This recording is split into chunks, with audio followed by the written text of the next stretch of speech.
23 दिसंबर 1949 का सूरज मशरिक से ही तुलू हुआ था, मगर पहली बार उस सुबह मस्जिद के लाउड स्पीकर से आजान नहीं बल्कि कुछ और आवाजें सुनाई दे रही थी। ऐसी आवाजें जो सुनकर मुसलमान हैरान थे और हिंदू मस्जिद जाने के लिए बेचैन। लाउड स्पीकर पर कहा जा रहा था, तमाम लोगों के लिए खुशखबरी है, मस्जिद में ऐन मिंबर के मकाम पर राम लल्ला का ज़हूर हुआ है। तमाम ही हिंदू दर्शन के लिए फौरन पहुंचे।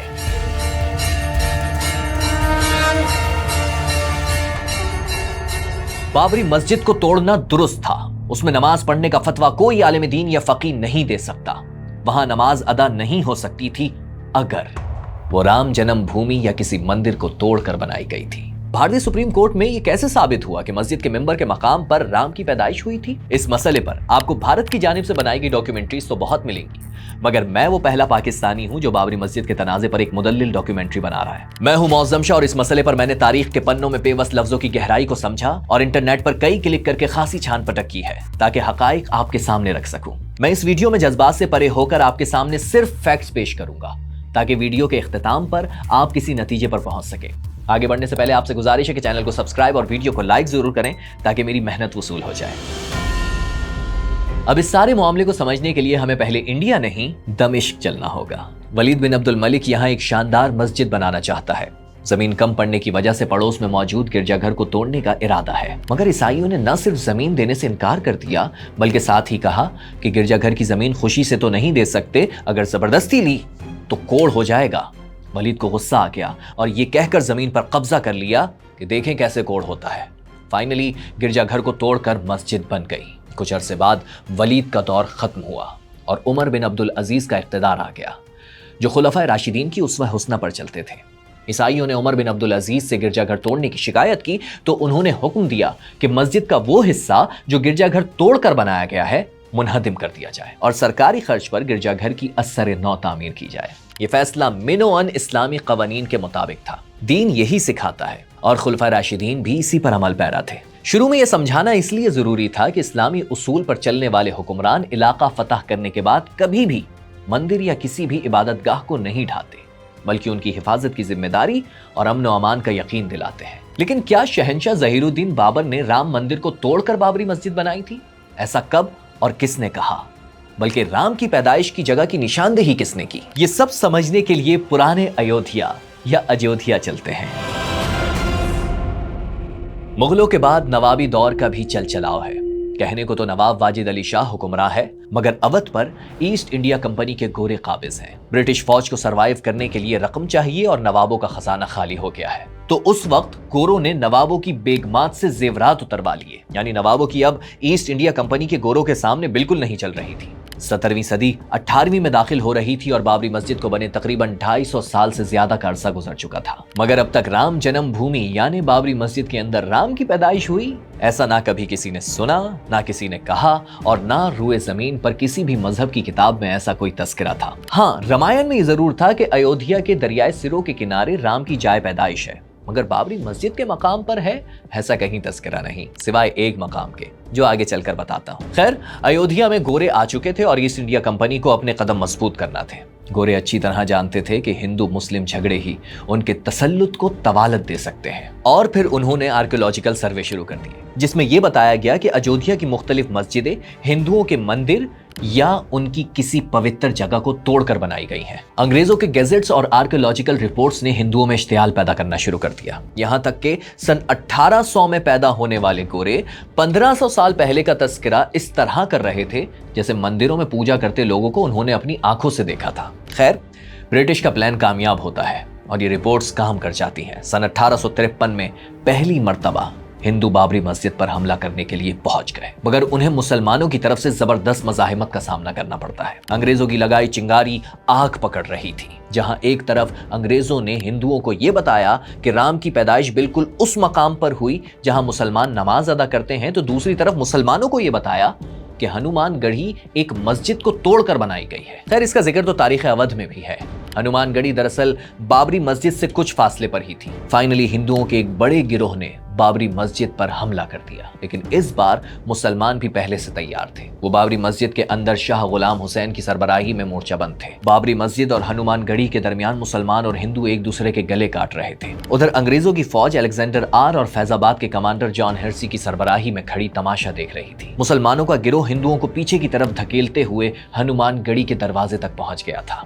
उस वक्त अंग्रेजों ने मदाखलत की और शाह गुलाम हुसैन को समझाया कि वो मुस्लिम गिरोह को वापस पीछे ले जाएं और मस्जिद के अंदर महदूद कर लें। हनुमान गढ़ी का फैसला जल्दी कर लिया जाएगा। हदीक़त शुहदा के मुसन्निफ लिखते हैं कि अंग्रेज फौजी हुक्मरान की बात मानकर मुसलमान बाबरी मस्जिद के अंदर खाना खाने में मशगूल हो गए तो गोरों ने अपनी फौजें हटा ली। गोया मुसलमानों पर हमला करवाने की प्लानिंग थी और यही हुआ। तारीख अवध में मिर्जा आला अली लिखते हैं कि मस्जिद में 300 मुसलमान थे कि अचानक 10 से 12 हजार बैरागियों ने हमला कर दिया। मस्जिद का सहन मुसलमानों के खून से भर गया। अगले रोज इसी मस्जिद के दरवाजे पर गड्ढा खोदकर 75 लाशों को दफना दिया गया। सहन में शंख बजाया गया, पूजा पाठ की गई। दरअसल ये फतह का ऐलान था। अब बाबरी मस्जिद से कब्जा खत्म कराने के लिए मुसलमानों की तरफ से मौलवी अमीर अली आगे बढ़े और नवाब वाजिद अली शाह के पास जा पहुंचे। मगर जैसे कि मैंने बताया कि अंग्रेजों के सामने नवाब बेबस थे। नवाब साहब ने बदले की यकीन दहानी तो कराई, मगर मौलवी अमीर अली तो कुछ ही दिन बाद अंग्रेज फौज के हाथों मारे गए। लेकिन बाबरी मस्जिद बहरहाल मुसलमानों को वापस मिल गई। अब आपको इस वाकये से थोड़ा पहले लेकर चलता हूँ। अंग्रेजों की निशानदेही के बाद हिंदुओं ने पहले मस्जिद के बाहर यहाँ इस मकाम को राम जन्मभूमि कहा था। यहाँ एक चबूतरा बनाया और इसी पर पूजा किया करते थे। लेकिन बाद में अंग्रेजों ही की तहरीरों से पता चला कि राम की पैदाइश मस्जिद के बाहर नहीं बल्कि अंदर हुई थी, ऐन मिंबर के मकाम पर। खैर 1855 के 2 साल बाद यानी 1857 में एक हिंदू नेहन बेग सिंह ने बैरागियों के साथ फिर मस्जिद पर कब्जा कर लिया और ऐन मिंबर के मकाम पर चबूतरा बनाकर पूजा शुरू कर दी और मस्जिद की दीवारों पर कोयले से राम राम लिख दिया। मस्जिद के मौज़्ज़िन मोहम्मद असगर ने मुकद्दमे के लिए दरखास्त दी तो उस वक्त अथॉरिटी हरकत में आई और काबजीन को बाहर निकालकर अंदर बनाया गया चबूतरा मुनहदिम कर दिया। लेकिन बाहर वाले चबूतरे पर पूजा पाठ जारी रही। इसी दौरान अंग्रेजों ने बाबरी मस्जिद के अंदरूनी और बैरूनी हिस्से के दरमियान एक बॉर्डर लाइन बना दी। इसका मकसद झगड़ा खत्म कराना नहीं बल्कि बढ़ाना ही समझा जाएगा, क्योंकि अगर फसाद खत्म कराना होता तो बॉर्डर लाइन बनाकर मस्जिद के बाहर पूजा पाठ की इजाजत न दी जाती। बहरहाल अब अंदर मुसलमान नमाज अदा करते थे और बाहर हिंदू पूजा पाठ। मस्जिद के अंदर से जो ही अजान दी जाती बाहर चबूतरे पर हिंदू शंख बजाने लगते। ये झगड़ा चलता रहा। अब मुसलमानों को खौफ था कि हिंदू अदालत का दरवाजा खटखटा रहे हैं, कहीं कानून बाबरी मस्जिद ढाने की इजाजत न दे दे। इसीलिए 1860 में मस्जिद के खतीब मीर रजब अली ने बाकायदा बाबरी मस्जिद को रजिस्टर्ड करा लिया ताकि आगे चलकर कानूनी जंग में फायदा हो सके। उधर हिंदू आहिस्ता आहिस्ता आगे बढ़ रहे थे और अब उनका मुतालिबा था कि चबूतरे की जगह बाकायदा मंदिर बना दिया जाए। सन 1883 में एक पुजारी रघुबीर दास फैजाबाद की अदालत में जज पंडित हरि किशन को दरखास्त देता है कि पूजा के दौरान गर्मी में धूप और सर्दी में ठंड ने उन्हें परेशान कर रखा है, इसीलिए वो चबूतरे की जगह एक मंदिर बनाना चाहते हैं। इस सिलसिले में 2 साल पहले उन्होंने डिप्टी कमिश्नर फैजाबाद को भी दरखास्त दी थी, मगर उन्होंने इजाजत नहीं दी। जवाब में जज पंडित हरि किशन बड़ी दानिशमंदी से काम लेते हैं और रिमार्क्स देते हैं कि जिस जगह मंदिर बनाने की इजाजत मांगी जा रही है उस मकाम पर मस्जिद की दीवार पर अल्लाह लिखा है और साथ ही 5 वक्त अजान होती है। मंदिर की तामीर के बाद सैकड़ों हिंदू रोजाना यहाँ पहुंचेंगे और मस्जिद में नमाजियों का रास्ता भी एक ही है। खौफ है कि फसाद में हजारों जानें ज़ाया हो सकती हैं, इसीलिए दरखास्त रद्द की जाती है। लेकिन हिंदुओं ने हिम्मत नहीं हारी।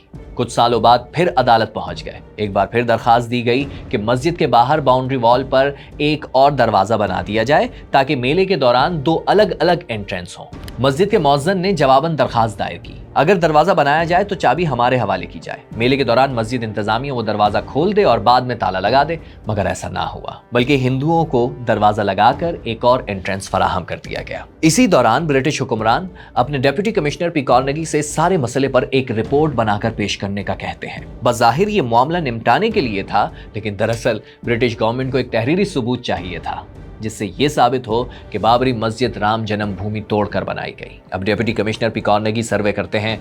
सब मालूम करने के बाद रिपोर्ट पेश करते हैं कि मकामी लोगों ने यह यकीन दिलाया है कि बाबर के दौर में मुसलमानों के हमले के वक्त यहाँ 3 मंदिर थे, जन्म स्थान, सुअरद्वार और तीर्था काटाकर मंदिर। वो रिपोर्ट में ये भी बताते हैं कि तुस्के बाबर में, यानी जो ज़हीरुद्दीन बाबर ने खुद लिखी थी, उसमें कहीं भी बाबरी मस्जिद का जिक्र नहीं किया। मगर ब्रिटिश डिप्टी कमिश्नर साथ में ये लिखकर शक पैदा कर देते हैं कि तुझके बाबर के कुछ सफ़े मौजूद नहीं, हो सकता है उनमें बाबर के अयोध्या आने का जिक्र हो। फिर वो ये भी लिखते हैं कि राम जन्मभूमि हनुमानगढ़ी सिंह से चंद 100 कदम के फासले पर है। डेप्यूटी कमिश्नर 1855 वाले झगड़े का जिक्र करके उल्टा मुसलमानों को मोरेद इल्जाम ठहराते हैं कि उन्होंने राम जन्मभूमि पर कब्जा किया। खैर, यह मामला नरम गरम चलता रहा। अब आ जाइए 1934 में। अयोध्या के शाहजहांपुर गांव में एक गाय ज़िबा की जाती है। बस फिर क्या, पूरे ही अयोध्या में फसाद फूट पड़ता है। इधर ताक में बैठे मुश्तैल साजिशियों को दोबारा बाबरी मस्जिद पर हमला करने का मौका मिलता है। इस बार वो गुंबद तोड़ देते हैं, जिसे बाद में ब्रिटिश गवर्नमेंट ने दोबारा तामीर करवा दिया। अब सारे ही अयोध्या में मस्जिद को मंदिर में बदलने की बातें गर्दिश करने लगती हैं, मगर उस वक्त ये प्लान नाकाम हो जाता है, क्योंकि अब आ गया था सन 1947 और हिंदुस्तान दो लख्त हो गया।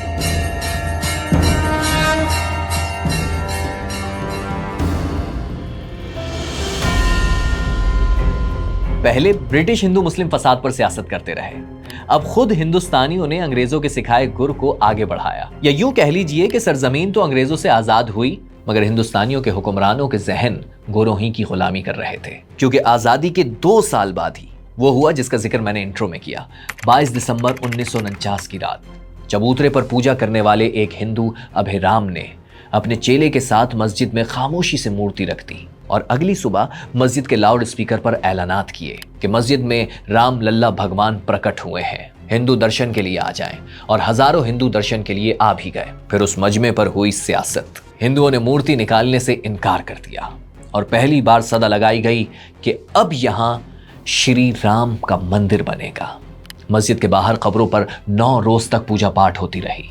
मुखालिफिन ने मजमे से खिताब में कहा कि पाकिस्तान में एक भी मंदिर नहीं तो यहां मस्जिद और कब्रस्तान क्यों? अयोध्या से मुसलमानों का नामो निशान मिटाना होगा। अगले ही रोज सुन्नी वक्फ बोर्ड एक्टिव हुआ और शिकायत की कि मस्जिद में राम लल्ला की पैदाइश नहीं हुई, बल्कि हिंदुओं ने खुद ही खामोशी से मूर्ति रखी है। एक बार फिर हिंदू मुस्लिम फसादात शुरू होने जा रहे थे। मुसलमान मूर्ति को बाहर निकालकर मस्जिद हिंदुओं के कब्जे से वापस लेना चाहते थे, तो जवाब में हिंदू मुकद्दमा दायर करते हैं कि बाबरी मस्जिद में ही राम की पैदाइश हुई है और हिंदू यहाँ पूजा पाठ करते हैं, मगर मुसलमान और जिले हुक्काम रुकावट डालते हैं, उन्हें रोका जाए। इस मुकद्दमे के अगले रोज यानी 17 जनवरी 1950 को गांधी जी के एक चाहने वाले अक्षय ब्रह्मचारी ये सब देखकर गुस्से में आए और उन्होंने जो कुछ देखा था वो सब यूपी के वजीर दाखिला को एक खत के जरिए बताया। उन्होंने लिखा कि मस्जिद में मूर्ति रखवाने में खुद वहां का मजिस्ट्रेट इन्वॉल्व था, क्योंकि जब वो डिस्ट्रिक्ट मजिस्ट्रेट के साथ मस्जिद में पहुंचे तो मूर्ति के पास सिर्फ चंद लोग थे और उस वक्त वहां से मूर्ति को आसानी से हटाया जा सकता था और लोगों को भी भगाया जा सकता था। मगर डिस्ट्रिक्ट मजिस्ट्रेट ने ऐसा नहीं किया। सूरत हाल बिगड़ती जा रही थी। ऐसे में गवर्नमेंट एक्शन लेती है और बाबरी मस्जिद को ताला लगा देती है, लेकिन बाहर वाला पोर्शन यानी जो हिंदुओं के पास था वो पूजा पाठ के लिए खुला रहता है। अब हिंदू बाहर से ही राम लल्ला की मूर्ति के दर्शन कर रहे थे और साथ में एहतजाज कर रहे थे कि राम लल्ला को जेल में क्यों बंद किया गया है। उधर भारतीय वजीर आजम जवाहरलाल नेहरू और वजीर दाखिला वल्लभ भाई पटेल यूपी के सीएम गोविंद भल्लाब को मस्जिद से मूर्ति निकालने का हुक्म देते हैं, मगर सीएम जब डेप्यूटी कमिश्नर के नायर को हिदायत फॉरवर्ड करते हैं तो वो इनकार कर देते हैं और जोर देने पर ओहदे से इस्तीफा दे देते हैं, मगर मूर्ति नहीं निकालते। इधर मुसलमानों की तरफ से हुकूमत पर मूर्ति बाहर निकालने और मस्जिद के अंदर पूजा पाठ रोकने के लिए मुसलसल दबाव डाला जा रहा था, जिस पर हुकूमत मस्जिद के अंदरूनी हिस्से के साथ बाहर वाला हिस्सा भी सील कर देती है। लेकिन उसके बावजूद चबूतरे पर पूजा पाठ का सिलसिला जारी रहता है। अब 1950 के जनवरी में ही वहां का एक पुजारी श्री गोपाल सिंह विशर्द फैजाबाद के सिविल जज की अदालत में केस दायर करता है कि हिंदुओं को राम जन्मभूमि में जाने से रोका जा रहा है। हालांकि हिंदू इस मकाम पर हमेशा से पूजा करते आए हैं, मगर डेप्यूटी कमिश्नर जय नोगरा और एसपी करपाल सिंह अदालत को बताते हैं कि मुद्दई झूठा है, वो बाबरी मस्जिद है और हमेशा से वहां नमाज होती आई है। इसके बावजूद जज अपने फैसले में रिमार्क्स देते हैं कि चूंकि वहां मूर्ति मौजूद है लिहाजा पूजा भी होती रही होगी। सिंपल ये कि फैजाबाद के जज मूर्ति हटाने का हुक्म नहीं देते, यानी जगह सील रहेगी, न पूजा होगी न नमाज। लेकिन हिंदू मुस्लिम दोनों चैन से नहीं बैठते। मुसलमानों की तरफ से सुन्नी सेंट्रल वक्फ बोर्ड और हिंदुओं की तरफ से मंदिर बनाने वाली तंजीम निर्मोही अखाड़ा सुप्रीम कोर्ट पहुंच जाते हैं। अब मामला कोर्ट में लटका हुआ था और सियासत उरूज पर थी।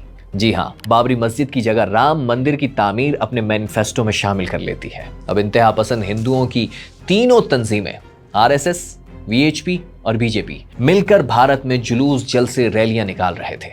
सन 1989 का इलेक्शन सर पर था। एक तरफ ये इंतहा पसंद हिंदुओं की तंजीमें थी तो दूसरी तरफ वोट बैंक बचाने के लिए राजीव गांधी एक चाल चलते हैं और रातों रात अचानक बाबरी मस्जिद के बाहर वाले हिस्से यानी मंदिर को पूजा पाठ के लिए खोलने की इजाजत हाईकोर्ट दे देता है और ओपनिंग को बाकायदा लाइव टेलीकास्ट किया जाता है।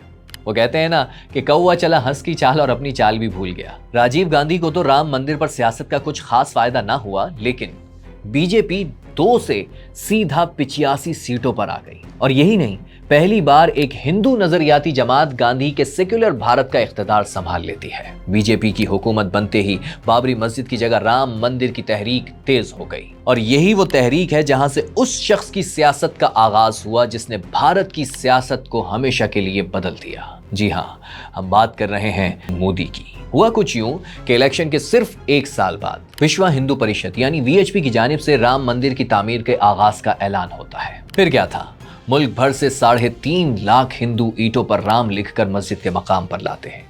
बीजेपी रथ यात्रा का ऐलान करती है जिसकी कमान मोदी के हाथ में थी। गुजरात के सोमनाथ मंदिर से 10,000 किलोमीटर का सफर तय करते हुए अयोध्या पहुंचना था। अब ये रैलियां जहां से गुजरती थीं वहां झगड़े फसाद हो रहे थे। अक्टूबर 1990 में रैली बिहार पहुंचती है तो लालू प्रसाद यादव की बिहार हुकूमत लाल कृष्ण आडवाणी को गिरफ्तार कर लेती है। लालू प्रसाद बीजेपी के लीडर्स को समझाते हैं कि आपकी यात्रा की वजह से लोग मारे जा चुके हैं, इसीलिए इसको बिहार में ही खत्म कर दें। अगर इंसान ही नहीं रहेगा, इंसान नहीं रहेगा तो मंदिर में घंटी कौन बजाएगा। हम अपने राज में मतलब दंगा फसाद को फैलने नहीं देंगे और जहां बवेला खड़ा करने का नाम लिया तो फिर हमारे साथ चाहे राज रहे या राज चला जाए, हम इस पर कोई समझौता करने वाले नहीं हैं। मगर लालू प्रसाद अकेले नहीं, उधर दिल्ली में बीजेपी की हिमायत से वजीर आजम बनने वाले वीपी सिंह का भी यही मौकिफ है। मगर बीजेपी के लिए राम मंदिर की तामीर पर कोई समझौता मुमकिन नहीं था। उनकी तो सारी की सारी सियासत ही राम मंदिर की बुनियादों पर खड़ी थी। बीजेपी ने फैसला कर लिया, हुकूमत जाती है तो जाए मगर राम मंदिर बनकर रहेगा। बीजेपी ने वजीर आजम वीपी सिंह की हिमायत से हाथ खींच लिया और फिर इंडिया की तारीख में पहली बार किसी वजीर आजम का तख्ता नो कॉन्फिडेंस मोशन के जरिए पलट दिया गया। बीजेपी अब हुकूमत में नहीं बल्कि सड़कों पर थी। रथ यात्रा जारी थी, अयोध्या जल रहा था, भारत बदल रहा था। हजारों अफराद ने बंद बाबरी मस्जिद का मुहासरा कर लिया। गुंबद पर झंडा लगाने की कोशिश की गई तो तसादुम हो गया। पुलिस की फायरिंग से 30 से ज्यादा कारकुन मारे गए। यहाँ एक बहुत ही दिलचस्प वाकया भी हुआ। एक बंदर भी झंडा लेकर गुंबद पर चढ़ा नजर आया जिसे बीजेपी के कारकुनों ने भगवान का नाम दे दिया और फिर शायद उसी भगवान की कृपा से 1991 के इलेक्शन में बीजेपी की सीटों में 50% इजाफा हो गया। सिर्फ 10 साल पहले बनने वाली पार्टी हिंदुस्तान बनाने वाली कांग्रेस के सामने खड़ी थी और इस पार्टी के क्रेडिट पर ना कोई एजुकेशनल रिफॉर्म्स थी ना इकोनॉमिक पॉलिसीज। उनके पास सिर्फ एक नारा था। अदालत क्या इस बात का फैसला करेगी कि यहाँ पर राम का जन्म हुआ था कि नहीं हुआ था? आपसे तो इतनी आशा है, रास्ते में मत आओ। मन में संकल्प किया हुआ है कि 30 अक्टूबर को वहाँ पर पहुँच करके कार सेवा करेंगे और मंदिर वहीं बनाएंगे, उसको कौन रोकेगा। हिंदुत्व का नारा पूरी कुव्वत से गूंज रहा था और फिर बीजेपी ने दिल्ली में तो नहीं लेकिन भारत के दिल यानी यूपी में हुकूमत बना ली। कल्याण सिंह वजीर आजम बनते ही अयोध्या पहुंचकर बाबरी मस्जिद की जगह राम मंदिर बनाने का ऐलान कर देते हैं। बाबर ने जो एक बार मंदिर को समाप्त करके यहाँ पर ढांचा खड़ा किया था, वैसे ही हमारे प्रधानमंत्री यदि सोचते हैं तो दूसरे बाबर बन करके फिर यहाँ पर मस्जिद बनाएंगे। ये नारे इख्तिदार तक तो ले आए थे मगर अब वक्त था प्रैक्टिकल इक़दामात का। सीएम कल्याण सिंह सबसे पहले मस्जिद वाला 2.77 एकड़ का ये एरिया गवर्नमेंट के अंडर ले लेते हैं। कहा यह जाता है कि इसे गवर्नमेंट टूरिज्म प्रमोट करने के लिए इस्तेमाल कर सकती है मगर फिर ये जमीन वीएचपी के एक ट्रस्ट राम जन्मभूमि न्यास को लीज कर दी जाती है। मुस्लिम ग्रुप की हाई कोर्ट में दरखास्त के बाद कोर्ट स्टे दे देता है लेकिन हुकूमत बीजेपी की थी, ये सीधी उंगली से नहीं निकलता तो टेढ़ी की जाती है और फिर आरएसएस, बीजेपी, वीएचपी और बजरंग दल तमाम इंतहा पसंद हिंदू तंजीमें मिलकर मस्जिद को गिराने का प्लान बनाती हैं और ये ऐलान होता है कि 6 दिसंबर 1992 को करसेवक की जाएगी यानी बाबरी मस्जिद के बाहर मंदिर के मकाम पर इबादत और जलसा होगा और पूरे ही हिंदुस्तान से इंतहा पसंद हिंदू तंजीमों के फॉलोवर्स हजारों की तादाद में अयोध्या की बाबरी मस्जिद पहुंच रहे थे।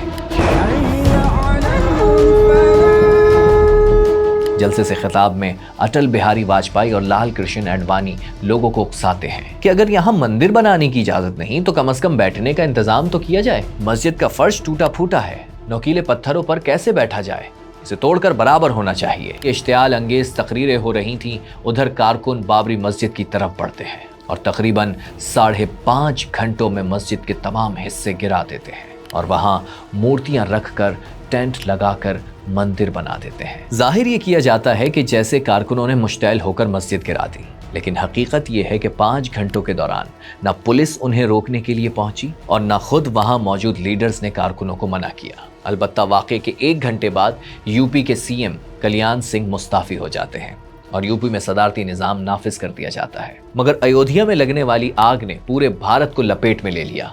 तकरीबन 2000 लोगों की जान गई और फिर खामोशी हो गई। 500 साल से खड़ी बाबरी मस्जिद के साथ साथ भारत का सेक्युलर इमेज भी मलबे का ढेर बन गया और अगले इलेक्शन में बीजेपी भारत की सबसे बड़ी पार्टी बन गई। 2003 आ गया। राम मंदिर का तनाजा तीसरी सदी में दाखिल हो गया। इलाहाबाद हाई कोर्ट एक्टिव होती है और जीपीआर यानी ग्राउंड पेनिट्रेटिंग रेडार के जरिए आर्कियोलॉजिकल सर्वे शुरू किया जाता है। इसमें यह होता है कि हर जगह गड्ढा नहीं खोदा जाता, बल्कि इलेक्ट्रोमैग्नेटिक वेव के जरिए मालूम किया जाता है कि जमीन के अंदर कुछ है या नहीं, फिर खुदाई की जाती है। मगर हैरानकुन तौर पर कोर्ट ऑर्डर के बावजूद जिस मकाम पर मस्जिद का मिंबर था, यानी जहां चुपके से राम लल्ला की मूर्ति रखी गई थी, वहां खुदाई से मना कर दिया जाता है, अगरचे जीपीआर में कुछ भी आए।